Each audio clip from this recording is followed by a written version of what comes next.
தன்னுடைய பொது வாழ்க்கையில தமிழ்நாட்டோட குறுக்கும் நெடுக்குமாக தன்னுடைய காலடி படாத இடமே இல்லை என்று சொல்லுகிற அளவுக்கு மக்கள் பிரச்சனைகளுக்காக நடைபயணம் செஞ்சவர் நம்முடைய அருமை அண்ணன் வைகோ அவர்கள். அவருடைய நெஞ்சுரத்தையும் ஸ்டாமினாவையும் பார்க்கும்போது அவருக்கு 82 வயசா அல்லது 28 வயசா என்று நமக்கெல்லாம் ஆச்சரியப்பட தோணுது. ஒரு இளைஞருக்குரிய வேகத்தையும் ஊக்கத்தையும் உத்வேகத்தையும் இன்னைக்கு அவர்கிட்ட நாமெல்லாம் பார்க்கிறோம். இளைஞர்களுக்கு நல்வழி காட்டிட, அதுவும் இளைஞர்களோட ஒன்று சேர்ந்து இந்த சமத்துவ நடைபயணத்தை தொடங்குகிற அண்ணன் வைகோ அவர்களுக்கு என்னுடைய வாழ்த்துக்கள், பாராட்டுக்கள். திராவிட இயக்கத்தை பொறுத்த வரைக்கும் காலந்தோறும் இளைய தலைமுறையோட நலனுக்காகவும் எதிர்காலத்தினுடைய நன்மைக்காகவும் அவர்களின் வளர்ச்சிக்காகவும் செயலாற்றிக் கொண்டிருக்கக்கூடிய இயக்கமாக நம்முடைய இயக்கம் இருந்து கொண்டிருக்கிறது. தள்ளாத 95 வயதில தளராம தொண்டு செஞ்சவர் தந்தை பெரியார் அவர்கள். தமிழ்நாட்டு இளைஞர்களுக்கும் பெண்களுக்கும் கல்வி உள்ளிட்ட எல்லா உரிமைகளும் பெற்றிட கிடைக்கணும், அதுக்கு சாதி மதம் உள்ளிட்ட தடைகள் அகற்றப்படணும், அது தகர்க்கப்படணும்னு தன்னுடைய இறுதி மூச்சு வரைக்கும் பாடுபட்டவர் தந்தை பெரியார் அவர்கள். அவர் வழிவந்த தலைவர் கலைஞர் அவர்கள் 80 ஆண்டு கால பொது வாழ்க்கைக்கு சொந்தமானவர். சர்க்கர நாற்காலியில உட்கார்ந்த வண்ணம் ஓய்வில்லாமல் உழைச்சார். 16 வயசுல மாணவநேசன் பத்திரிகை ஆரம்பிச்சு இளைஞர்களுடைய உரைவாடிய அவர் 89 வயசுலயும் பேஸ்புக், ட்விட்டர்ல இளைஞர்களுடைய அரசியல் பண்ணார். அப்படிப்பட்ட திராவிட இயக்க யூனிவர்சிட்டியில படிச்சவர் தான் அண்ணன் வைகோ அவர்கள். ஏன், இந்த ஸ்டாலினும் அதே யூனிவர்சிட்டி மாணவன் தான். அண்ணன் வைகோ அவர்கள் தலைவர் கலைஞருக்கு பக்கத்திலே இருந்து அரசியல் கத்துக்கிட்டவர். தலைவர் கலைஞர் அவர்களை பற்றி அடிக்கடி சொல்லுகிற போது அவர் குறிப்பிட்டு சொல்லுவார், இமைப்பொழுதும் நம் நெஞ்சை விட்டு அகலாத தலைவர் கலைஞரும் சொல்லுவார். அவரே குறிப்பிட்டார். அப்படிப்பட்ட தலைவர் கலைஞர் அவர்கள் மதுரையிலிருந்து திருச்செந்தூருக்கு நீதி கேட்டு நடைபயணத்தை நடத்திய நேரத்தில் அவருடைய கால் கொப்பளிக்க நடந்து சென்ற போது அவருக்கு பாதுகாவலராக கூடவே நடந்தவர் தான் அண்ணன் வைகோ அவர்கள். இன்னைக்கு தேர்ந்தெடுக்கப்பட்டிருக்கக்கூடிய இளைஞர் படையோடு சமத்துவ நடைபயணத்தை நடத்துகிறார்.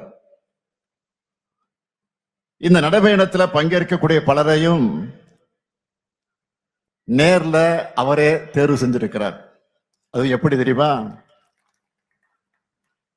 இந்த இளைஞர்கள் எல்லாம் பெற்றோருடைய சம்மதத்தை பெற்றிருக்கிறார்களா? இதனால அவங்களுடைய கல்லூரியுடைய தேர்வை ஏதாவது பாதிக்குமா? அவங்களுடைய உடல் திறன் என்ன, மன உறுதி எப்படி இருக்கு, ஆர்வம் எப்படி இருக்கு, எல்லாத்தையும் உறுதி செஞ்சுட்டு தான் இந்த இளைஞர் படைய அவர் தேர்ந்தெடுத்திருக்கிறார்.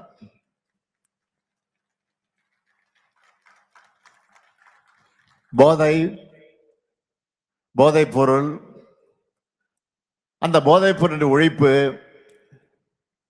சாதி மத மோதல் தடுப்பு உள்ளிட்ட நாட்டுக்கு தேவையான கருத்துக்களை வலியுறுத்தி அண்ணன் வைகோ அவர்கள் தொடங்கி இருக்கக்கூடிய இந்த சமத்துவ நடைபயணம் மாபெரும் வெற்றி பெறணும். நிச்சயமாக வெற்றி பெறத்தான் போகிறது. இது மாதிரியான பயணங்களில் என்ன பயன் என்று சிலர் கேட்கலாம். காந்தியின் நடைபயணமும் மாவோவின் நடைபயணமும் வரலாற்றில் புரட்சி ஏற்படுத்தி இருப்பது போல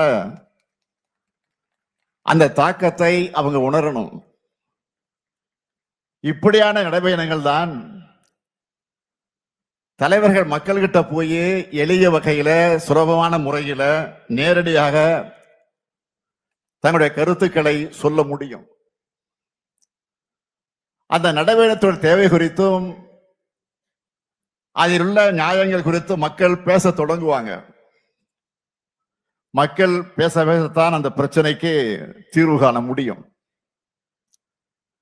திராவிட இயக்க மேடைகள்லையும் நாடாளுமன்றத்திலையும் தமிழ்நாட்டோட தமிழர்களுக்காக அவருடைய உரிமைகளுக்காக கர்ஜித்தண்ணன் வைகோவர்கள் முதுமையை முற்றிலுமாக தூக்கி எறிந்துட்டு இந்த நடைபயணத்தை தொடங்கி இருக்கிறார். இளைஞர்களுடைய எதிர்காலத்தை சீரழிக்கக்கூடிய போதைப் பொருட்களை நாம நிச்சயமாக ஒழிக்கணும். அதுல எந்த கருத்து மாறுபாடும் வேறுபாடும் கிடையாது. போதையின் பாதையிலிருந்து இளைஞர்களை காக்கணும். அதற்காக அரசு பல்வேறு நடவடிக்கைகளை எடுத்துக்கிட்டு இருக்கு. அது மூலமா ஓரளவுக்கு, முழுமையாக இல்ல, ஓரளவுக்கு பலனும் கிடைச்சுக்கிட்டு இருக்கு. ஆனா ரொம்ப முக்கியமானது, அந்த பழக்கத்திற்கு அடிமையானவங்க அதோட பாதிப்புகளை உணர்ந்து அந்த பழக்கத்தை கைவிடணும். அவங்க கூட இருக்கிறவங்க அவங்கள திருத்தணும். போதைப் பொருட்களுடைய பழக்கம் என்பது மிகப்பெரிய நெட்வொர்க். அந்த நெட்வொர்க் அழிக்க மாநில அரசுகளும் ஒன்றிய அரசும் இணைஞ்சு செயல்படணும். ஏராளமான போதை வஸ்துகள் நாட்டுக்குள்ள வருது. அதிகப்படியான போதைப் பொருட்கள் எந்தெந்த துறைமுகங்கள் வழியா நாட்டுக்குள்ள நுழையுதுன்னு நம்ம செய்திகள்ல பார்க்கிறோம், படிக்கிறோம். இந்த நுழைவு வாய்களை நாம அடைச்சாகணும். நாட்டோட எல்லைக்குள்ள போதைப் பொருட்கள் வர்றதையும் மாநிலம் விட்டு மாநிலம் கட்டுப்படுத்த, மாநிலம் விட்டு மாநிலங்கள் கடத்தப்படுவதையும் ஒன்றிய அரசின் முகமைகள் தீவிரமாக கண்காட்சியை தடுக்கணும். அதுக்கு எல்லா மாநில அரசுகளும் தேவையான எல்லா ஒத்துழைப்பையும் கொடுக்கணும். எடுத்துக்காட்டுக்காக நான் சொல்றேன், கடந்த சில மாதங்கள்ல திருவள்ளூர், வேலூர், ராணிப்பேட்டை போன்ற மாவட்டங்கள்ல இருந்து 1 லட்சத்துக்கு அதிகமான போதை மாத்திரைகளை பிடிச்சிருக்கிறோம். இந்த கடத்தல்ல சம்பந்தப்பட்டவங்க மகாராஷ்டிரா, ஆந்திரா, தெலுங்கானா, ஹரியானா போன்ற மாநிலங்களை சார்ந்தவர்களாக இருக்காங்க. அதே போல இன்னும் சில வழக்குகள்ல குற்றவாளிகள் நைஜீரியா, செனகல் போன்ற நாடுகளை சார்ந்தவர்களாக இருக்காங்க. இப்படிப்பட்ட நெட்வொர்க்கை ஒழிக்க எல்லாரும் கைகோக்கணும். நம்மை பொறுத்த வரைக்கும் போதைப் பொருள் பழக்கத்தை முற்றிலுமாக ஒழிக்கணும்னு தமிழ்நாடு அரசோட துறைகள், ஒன்றிய அரசின் துறைகளோட அண்டை மாநில காவல்துறையினரோடு முழு ஒத்துழைப்பையும் கொடுத்து செயல்பட்டு வருகிறது என்பதை நான் தெரிவிக்க கடமைப்பட்டிருக்கிறேன். போதை ஒழிப்புங்கிறது சமூகத்தோட கூட்டு பொறுப்பா இருக்கணும்.